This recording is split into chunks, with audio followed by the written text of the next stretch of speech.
Una chica pasa en bici por un barrio de Oregon. Tiene la cara completamente lastimada y con un corte en el labio. Esa es la primera imagen que el mundo vio de esta historia hace exactamente 11 años.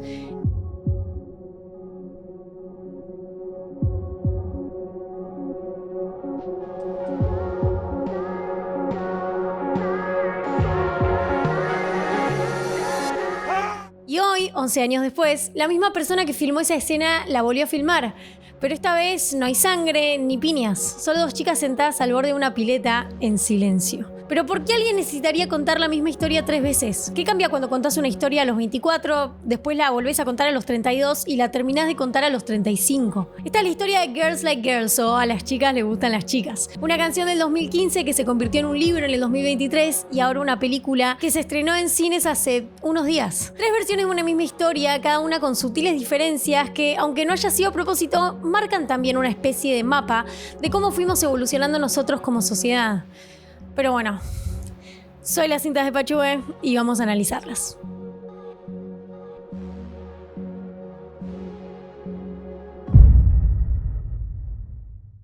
Antes de meternos en la historia, tenemos que entender quién la está contando, porque esto no es 100% ficción inventada, sino que es la cosa más autobiográfica que Hayley Kiyoko hizo en su vida. Hayley nace en Los Ángeles en 1991, es hija de un actor y una patinadora artística profesional. Viene de una familia de la industria y entra al rubro bastante chica. Aunque hace varias publicidades, su primer papel importante es Velma en la película de Scooby-Doo. No las que tiene a Buffy, las de Scooby-Doo Mystery Begins del 2009.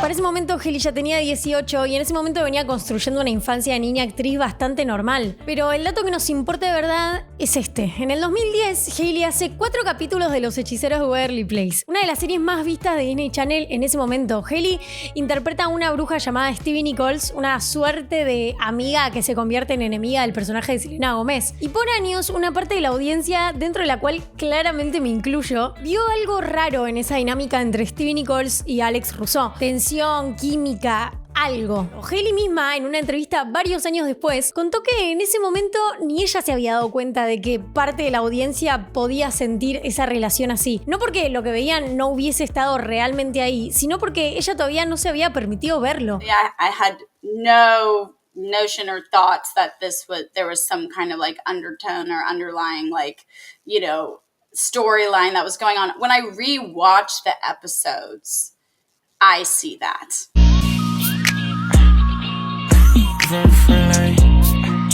Un año después, en 2011, llega el papel que la hace conocida de verdad, su Big Break. Unas palabras de nuestra guitarrista Stella llamada. Yo estoy protestando por el retiro de la máquina de limonada de Mel. ¿Qué hay sobre la libertad de expresión? ¿En serio están dispuestos a apoyar la horrible tiranía y opresión sobre los que no tienen voz? Limonada. By the way, hace unos años hice un video sobre esta película. Escuchen la parte en la que la presento. Porque ella sabe que es torta, Disney sabe que es torta, su mamá sabe que es torta y sin embargo todo el mundo lo niega. Pero bueno, mientras la carrera de Hayley empieza a despegar con Lemonade Mouth, ella empieza a meterse un poco en el mundo de la música. Empezó su carrera musical como cantante de un grupo llamado The Stanners, que se disolvió en el 2011.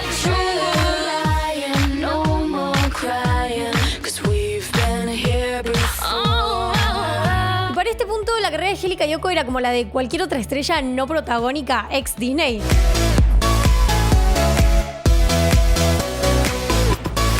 Y en los próximos años seguiría un poco igual. O sea, en el 2012 tuvo 2 minutos de cámara en este peliculazo de Indiana Evans.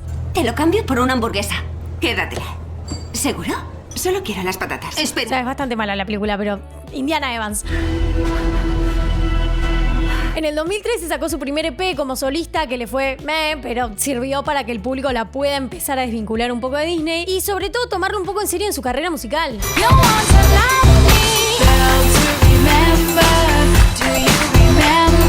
Y en el 2014 estuvo en The Fosters. O sea, Hayley Kiyoko estuvo en The Fosters, que, claro, estuvo en las temporadas en las que ella estaba con el hermano. Por eso lo borré de mi memoria. Bueno, perdón, volvemos. Es 2015 y un día cualquiera pasa esto. En Los Ángeles casi nunca llueve, pero cuando pasa, la ciudad colapsa. La gente sale a la calle gritando, mirá, está lloviendo, posta, está cayendo agua del cielo.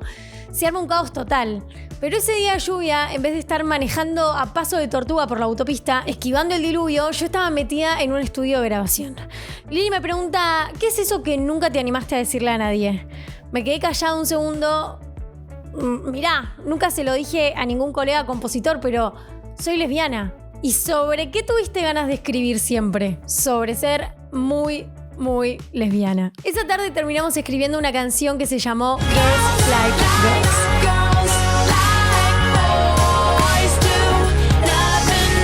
La canción más exitosa de su carrera, la que la define hasta el día de hoy, nace en el mismo segundo en que ella se anima a decirlo en voz alta por primera vez. La canción es el momento de salir del closet para ella. En el 2015, Hailey no tenía plata para nada muy elaborado. Para que se den una idea, tenía tan poca plata que la mezcla final de la canción la hicieron en un iHome. Literalmente esto.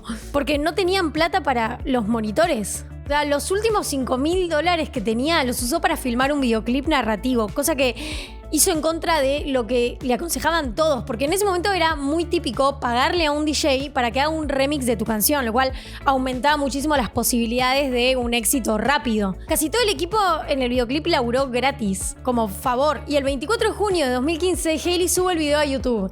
Tenía 9,000 suscriptores, era una artista sin contrato discográfico, simplemente haciendo algo en lo que ella creía, y esta era su última bala. Y esa bala pegó, y le pegó a más de 160 millones de personas. Es en este momento en el que su fandom la bautiza Lesbian Jesus, o sea, la versión lesbiana de Jesús.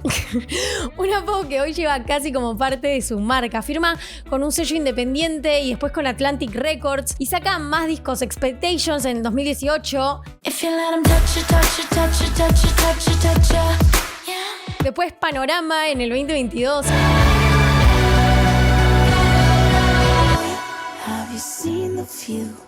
Se convierte, sin proponérselo del todo, en una de las figuras más importantes de la representación lésbica en la cultura pop mainstream de los últimos 10 años. Y en 2023, casi 10 años después, decide volver a esa noche de verano del 2015, pero esta vez en forma de novela.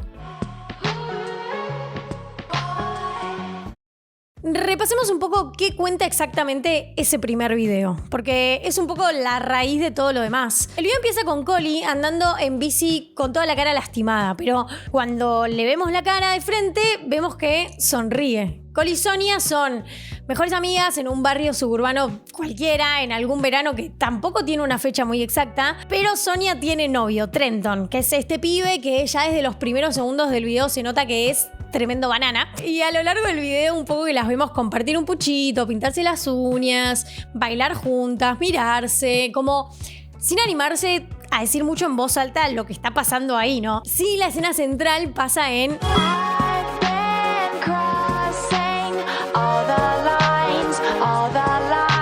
Collie y Sonia están al borde de esta pileta a punto de darse un besazo y en ese momento aparece Trenton, que es el novio de Sonia, que las descubre y reacciona como total y completamente violento. Tira a Collie al piso, la encara a Sonia a los gritos, con toda la cara lastimada viene Collie y se le tira encima, lo empieza a cagar a trompadas hasta que Sonia de repente los separa, o sea, un caos. Pero después de la pelea, las dos chicas finalmente chapan y el video termina un poco exactamente como empezó, o sea, Collie andando en bici, pedaleando por el mismo barrio, solo que ahora entendemos el principio, entendemos por qué está sonriendo.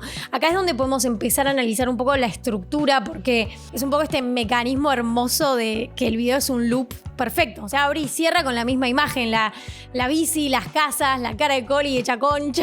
Pero la segunda vez que la vemos, esa misma imagen significa otra cosa, porque no cambió absolutamente nada del plano, pero sí cambió lo que nosotros sabemos cuando lo estamos viendo. Y hay algo mucho más interesante todavía, y es que para mí el corazón del video es un poco eso, que la violencia de Trenton no es un detalle aislado, es que ese es el mecanismo que habilita que pueda haber un final feliz. En 2015, para que dos chicas se puedan dar un beso en una pantalla y que ese beso cuente como un final triunfal, un poco que hace falta que antes pase algo malo. Hace falta como un castigo visible, un precio a pagar, una prueba de fuego. O sea, el amor entre ellas no puede alcanzar y listo. Necesitan defenderlo y sobre todo como justificarlo un poco con algo de dolor. Y esto en su momento no se leyó como un problema, sino que se leyó con razón como una representación valiente y necesaria, pero para toda una generación que en 2015 casi no tenía ficción mainstream con protagonistas lesbianas que terminaran bien, o sea, veníamos de una especie de regla no escrita en la televisión donde si eras un personaje queer lo más probable era que en la historia te matara antes de que llegues al final. Así que tener como este videoclip donde dos chicas terminan juntas y sonriendo ya era en sí mismo una especie de acto político de parte de Hailey Kiyoko. Pero también ese acto político venía con un precio de victoria y el precio de esa victoria en 2015 era la cara hecha concha de Collie.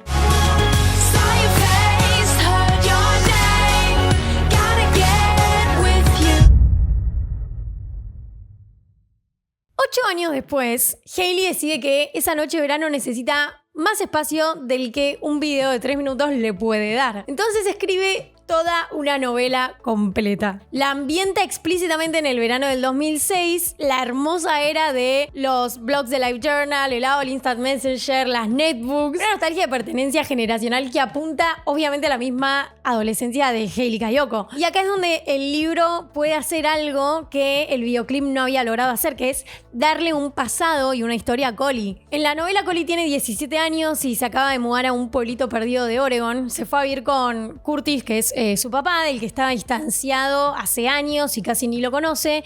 Y el por qué es básicamente porque ella vivía con su mamá, pero hace poquito su mamá se murió, así que no le queda otra que irse a vivir con su viejo. La causa de la muerte de la mamá de Collie es básicamente un suicidio. Ella atravesaba una fuerte depresión y la novela nunca da mucho detalle de lo que pasó, lo cual banco muchísimo.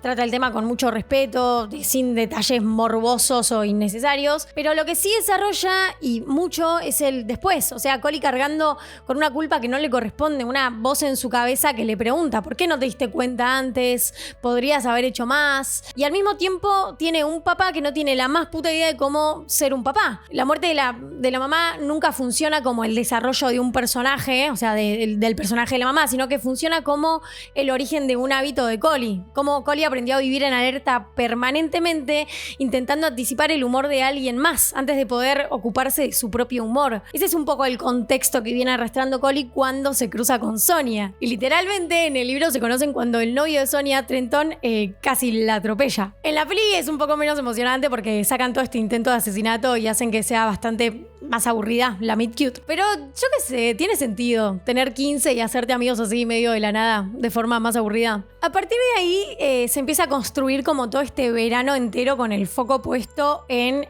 lo íntimo. O sea, las charlas de madrugada de ellas por chat, cuando van a nadar juntas, el afanarse de alcohol del kiosco. Ya en todo este montaje en sí mismo es como un montaje extendido de lo que nos mostraron en el videoclip, lo cual amé. Y en el medio de todo esto pasa algo fundamental que el video no tenía espacio para mostrar, que es el primer beso, que llega en un momento que no es un momento cualquiera de tensión sexual, sino que llega justo después de que Collie se abra por primera vez con Sonia sobre la muerte de su mamá. She kind of did it to herself.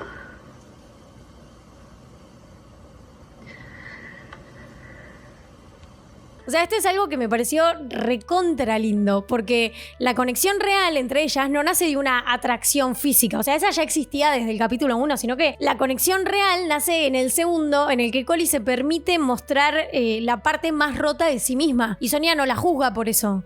Tampoco ni se asusta. La confianza y vulnerabilidad son las que abren un poco esta puerta de la conexión real entre las dos. Y aunque son re lindos pasos para adelante en la relación entre ellas, Sonia tiene también sus propias inseguridades y estas son las que terminan siendo un poco el motor de todo el conflicto, porque Sonia no puede aceptar lo que le pasa con Collie. Tiene toda esta vida armada alrededor de ser la piba popular, bailarina competitiva, la novia del rebanana de Trenton.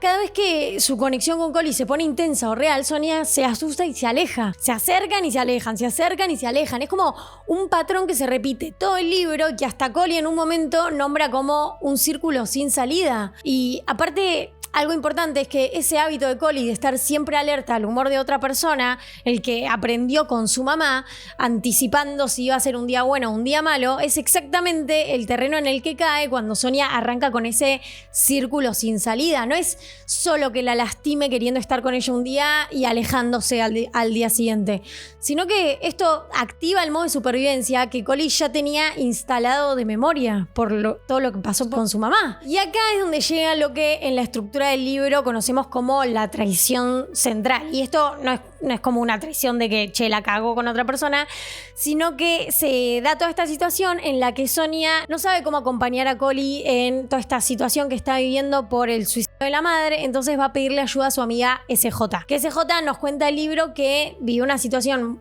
muy parecida con la hermana, donde la hermana sufría de depresión, pero después con ayuda profesional pudo salir de todo eso. Y por esta situación que vivió SJ es que Sonia va a pedirle ayuda a ella.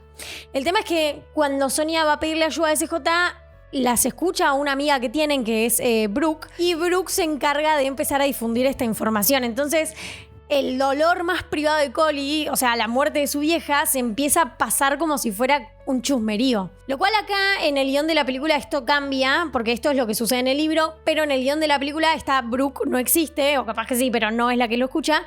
Pero el que escucha todo esto es Trenton, el novio de Sonia. Y Trenton es el que empieza a difundir toda esta información. Pero bueno, cuando Collie se entera que la gente sabe ya lo de su mamá, la sensación de traición es terrible. O sea, te conté lo que más me dolía en mi vida, confié en vos y la gente ahora lo está tratando como un chisme porque vos se lo contaste. Eso es lo que piensa Collie. Pero bueno, acá también hay algo súper interesante para analizar, que es cómo el libro corre un poco el eje del conflicto que se había planteado antes en el videoclip, porque en el video del 2015 el obstáculo es externo. O sea, hay un novio celoso que descubre el secreto de su novia, mientras que en el libro, como también en la película, corren el obstáculo central hacia lo interno. O sea, ya no importa el novio celoso, sino lo que pasa a ser importante es la vergüenza de Sonia frente a lo que va a pensar su entorno. Sí, se llegan a enterar y cómo ella quiebra la confianza de Collie a ser responsable de que ese entorno se entere lo de su mamá. Después de toda esta pelea por haber roto la confianza de Collie, porque ida y vuelta no sabía si querían estar juntas, de repente hay un tema con Sonia y el alcohol que muestra la peli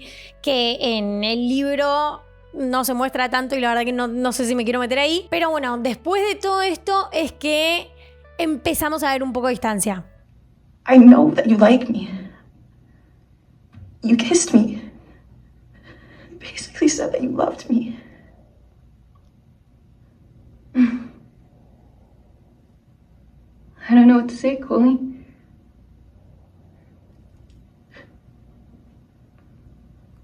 I guess I'm just like that with all my friends. Sonia se va a su campamento de verano, de baile. Collie se queda bastante mal por la traición de Sonia y por todo lo que le dijo Collie de que no quería estar con ella. Pero bueno, con Sonia ya en su campamento de verano y Collie un poco ahogándose en esta tristeza de lo que quedó después de todo lo que pasó con Sonia y estar varias semanas sin hablar, Collie termina una noche en una situación medio de mierda con una piba que conoce por ahí que se llama Blake. O sea, fuman, se corta el pelo de un impulso, se dan como un anti-besazo que la deja un poco a Collie sintiéndose como el orto, porque claro, mientras está con Blake, piensa en Sonia. La narrativa no te pinta esto como que está avanzando y soltando, sino que te das cuenta que, capaz sobre todo más en el libro que en la peli, te das cuenta que es más, estoy tocando fondo que estoy superando a mi ex. Pero bueno, pasa todo esto, Collie la pasa como el orto, y cuando vuelve a su casa, ahí es cuando recién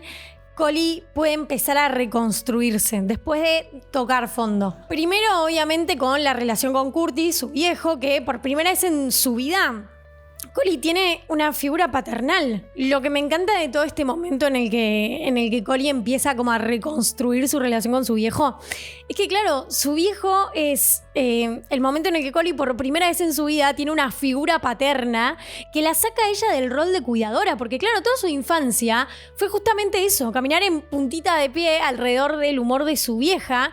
Y ahora el papá la deja por fin tipo ser una nena, ¿entendés? Lo más fuerte de esto encima es el timing. Es justo cuando Sonia más la lastimó a Collie. Entonces Collie descubre que no tiene por qué estar sola, tiene una red de contención en su papá que nunca pensó que la podía llegar a tener. Entonces viene como un poquito de la nada, y no solamente viene un poquito de la nada, sino que a vos también te sorprende como espectador o como lector, que estás esperando ver una historia de amor o algo que arregle a Collie de lo mal que lo está pasando en la casa con la mamá, con el papá, gracias a Sonia, y la persona que termina un poco dándole como un respiro, termina siendo el papá. Pero bueno, empiezan a tener toda esta relación Collie con su viejo, van a comer a un restaurante y ven que se busca personal. Ahí Collie consigue trabajo de moza en este restaurante y usa medio todo este laburo como vía de escape para no pensar en Sonia. Claro, Collie empieza a rearmar un poco su vida sin Sonia, porque Sonia, recordemos, está en su campamento de baile. Y de repente un día cae al restaurante sin saber que Collie estaba laburando ahí. Llega al restaurante porque vienen a festejar el cumpleaños de su hermanita y la ve a Collie. Claro, le pide de hablar. Collie tipo, ya estoy en otra, ya tengo trabajo, ya tengo plata, ya no te necesito, tengo papá. Ya solucioné mis daddy issues, nena. Sonia la espera en el estacionamiento a que termine su turno y ahí finalmente hablan. Charla de reencuentro. Me encanta y me rompe muchísimo esta conversación que tienen en el estacionamiento, porque es finalmente donde escuchamos a Sonia por fin decir en voz alta lo que viene esquivando todo este tiempo. Okay, are you gonna say something? Or I like you, and it scares me how much I like you. And I don't know what that means. Like, maybe it's just you, maybe it's not that, and I'm just like attracted to you. O sea, le huye a las etiquetas, pero es la primera vez que logra ser relativamente honesta en voz alta. Y aunque sí se le está declarando, no está dando el paso como para comprometerse del todo. Y además le dice varias veces que así se siente, pero que no puede. Entonces, acá es donde Collie hace algo que en el video del 2015 nunca le permitió hacer a su personaje. Pone un límite. Like, I know you're wrong, but this just feels so right, and it... Are you saying that I'm wrong? No, that's not what you know what I mean. Like, no, you're not... I can't talk to you. I can't do this anymore. Why are you saying this to me? Because I want to be with you. Be with me. I can't. Exactly. O sea, le dice básicamente que no va a esperar a alguien que tiene demasiado miedo de quererla en serio.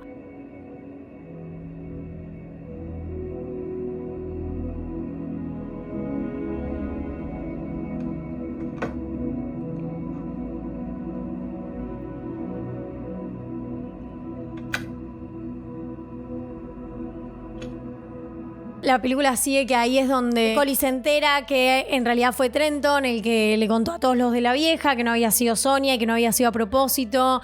SJ le dice que Sonia está re mal y que está re triste porque la extraña, dándole a entender que ella sabe. Pero bueno, una de las cosas que más me gusta de que hayan podido contar esta historia 3 veces y de 3 formas narrativas tan distintas es lo que hacen con el final. Porque al igual que en el 2015 y al igual que en el 2023, llega de nuevo ahora en el 2026 esta escena que retoma y reescribe el momento más icónico del video original. O sea, la escena de la pileta. En el libro pasa que Sonia la invita a Collie a una fiesta en su casa. En la peli creo que es SJ. Collie va a la fiesta, la ve a Sonia, se sientan juntas en el borde de la pileta y... Primero vamos a contar lo que sucede en el libro. Están en la pileta y Sonia le dice a Collie básicamente lo que estuvo evitando decirle todo el libro, que quiere estar con ella. Entonces están a un segundo de darse un besazo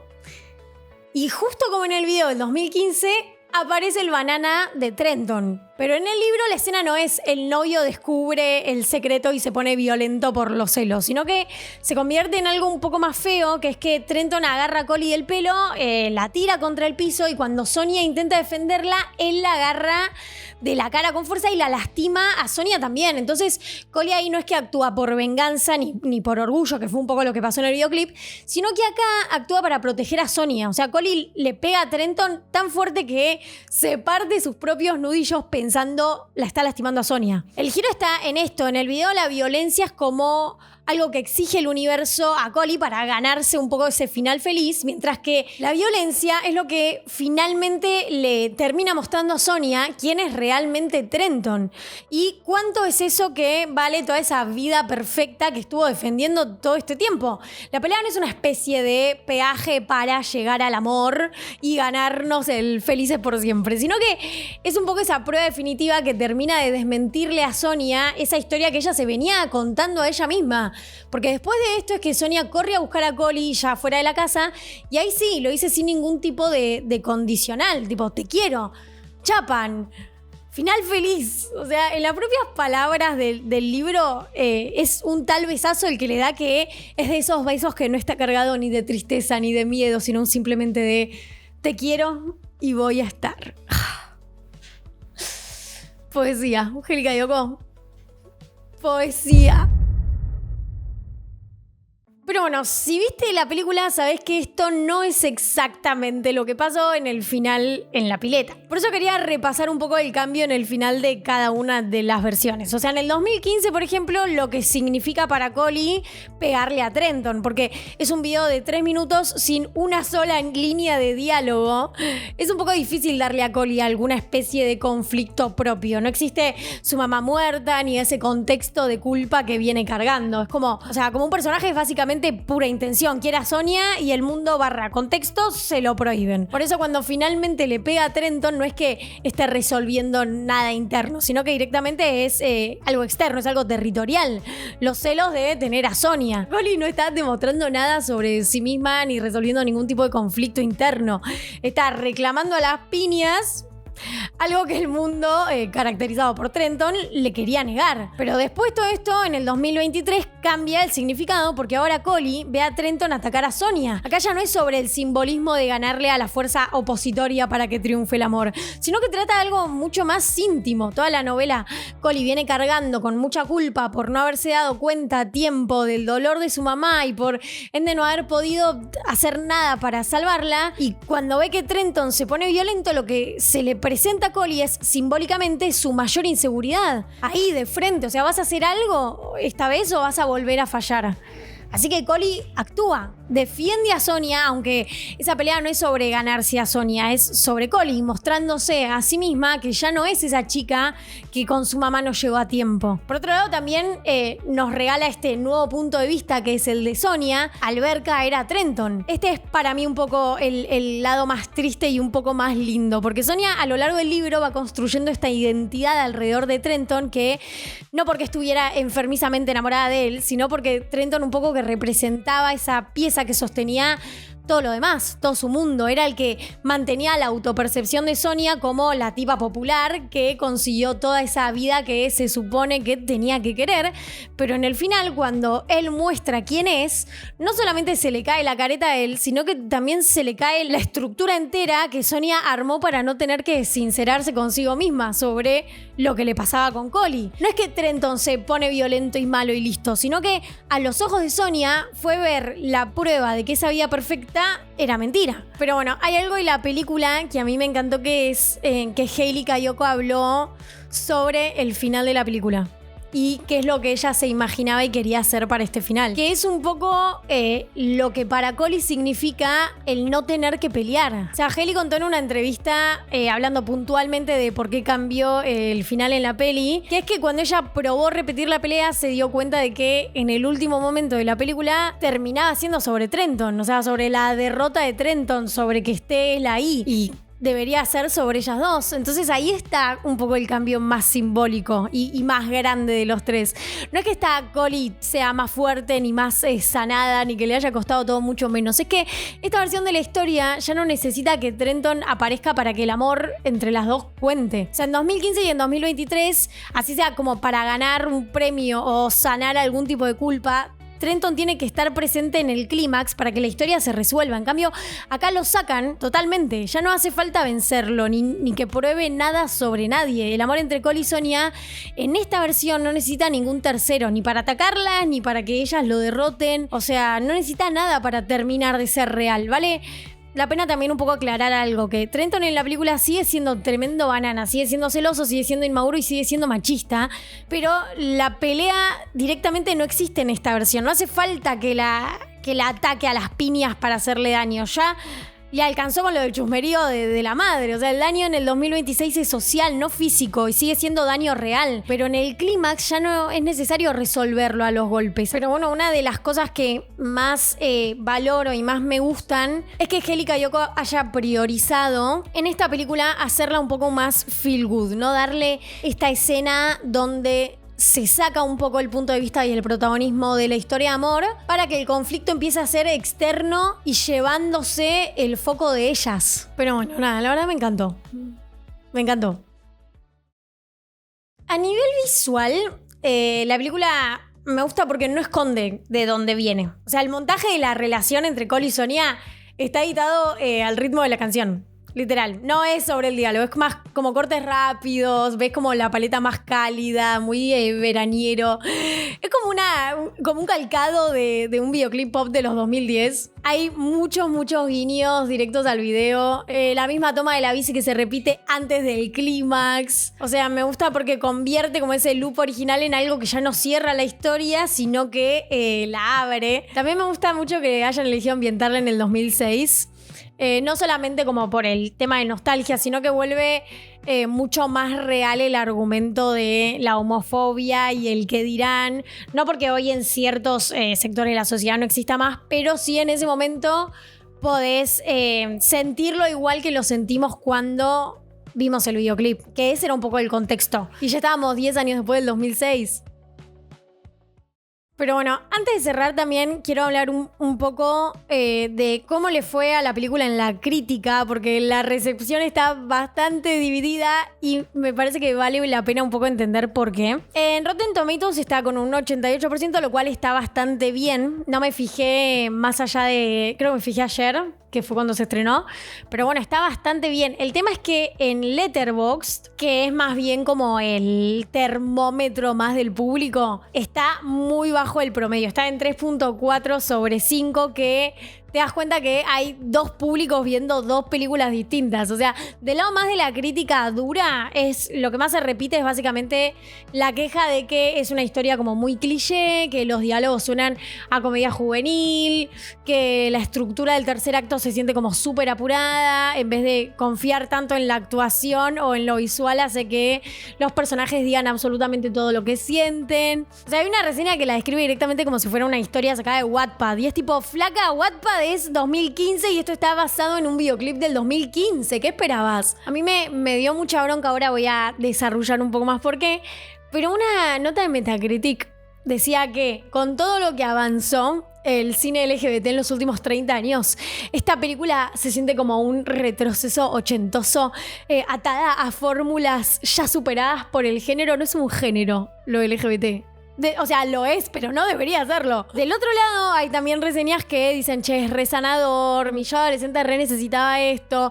Celebran que nadie tenga que morir, que ya no haya la pelea del final. Pero bueno, sí quería dar un poco mi lectura de esta película y de toda esta como movimiento. Porque para mí, gran parte de la crítica más dura le está pidiendo a esta película que sea otra cosa, que no es. O sea, la están juzgando con la vara de un drama de autor como Retrato de una mujer en llamas, cuando lo que tenés enfrente es una... En esencia, tipo un Heartstopper, ¿entendés? Con presupuesto de cine. Es una comedia romántica, adolescente, liviana, de verano. O sea, es el mismo género que cuando es hetero nadie le exige que sea una pieza de festival de cine. Si la jugás con la vara de una película liviana, como la que la película pretende ser, te va a parecer una de las mejores películas del año. Porque es una película para ver un domingo tranquilo, sin que quieras sufrir extremadamente los mismos traumas. La idea es sanar un poco al niño adolescente de todos. Pero bueno, en mi opinión, el problema no es y nunca va a ser la película, sino que es pedirle el peso de festival a algo que se diseñó a propósito para hacer algo ligero. Tipo un coming of age de verano donde las protagonistas son tortas.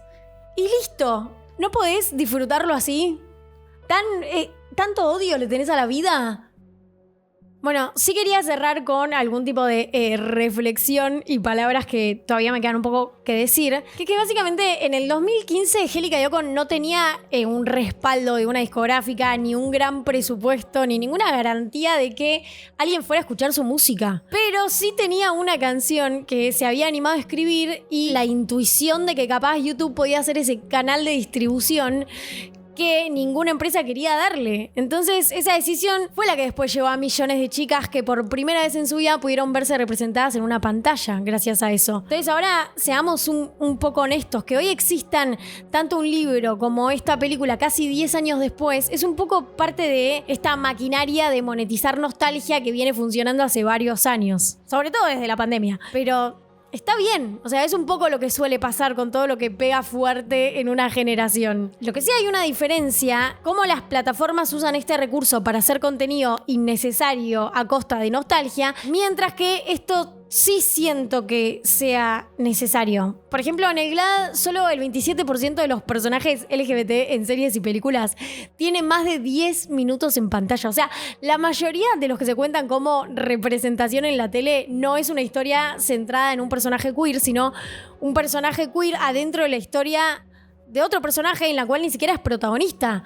O sea, si te vas puntualmente al género de esta película, una comedia romántica liviana de verano y con un final feliz, parece súper común, pero en el género sáfico, el clásico de referencia sigue siendo Imagine Me and You, que es una película del 2005, de hace 20 años y todavía se sigue citando porque casi no hay con qué reemplazarla. Lo que hay, en su mayoría, son películas indie de un presupuesto chico y que el público queer tuvo que salir a buscar por su cuenta porque ningún estudio grande quiso poner plata para promocionarlas, ¿entendés? Así que no, la verdad que no hace falta romantizar que esta película también sea parte de una máquina de monetizar nostalgia, pero sí hace falta aclarar que lo es, pero dentro de un panorama donde la comedia romántica con protagonistas queer sigue siendo una excepción rara a la regla. Así que poder tener otra más y sobre todo con un final que no sea completamente trágico es completamente necesario, no porque haga falta convencer a nadie de que el amor entre dos chicas es totalmente válido, sino porque ese género, el más liviano y el más fácil en el cine paqui, se produce recontra en cadena y cantidad, mientras que en el mundo sáfico es un lujo completamente escaso, donde no vemos nunca, salvo que podés nombrar Crash, Bottoms, o sea, capaz podés nombrar 5 películas en los últimos 10 años. 5 películas. En Netflix sale una cada 2 semanas, ¿entendés? Ni siquiera 2 cada una semana. Pero bueno, sí me interesa saber qué pensaron ustedes de el videoclip, el movimiento, la película, el libro. Los quiero mucho. Si te gustó el video, te invito a que te suscribas. La verdad que me ayuda un montón a seguir trabajando y haciendo estos videos y gastando mi tiempo libre en hacerlos. Bueno, siempre un gusto. Estas son las cintas de Pachue y nos vemos en el próximo video. Bye. Darling, it's called romance. Oh my god.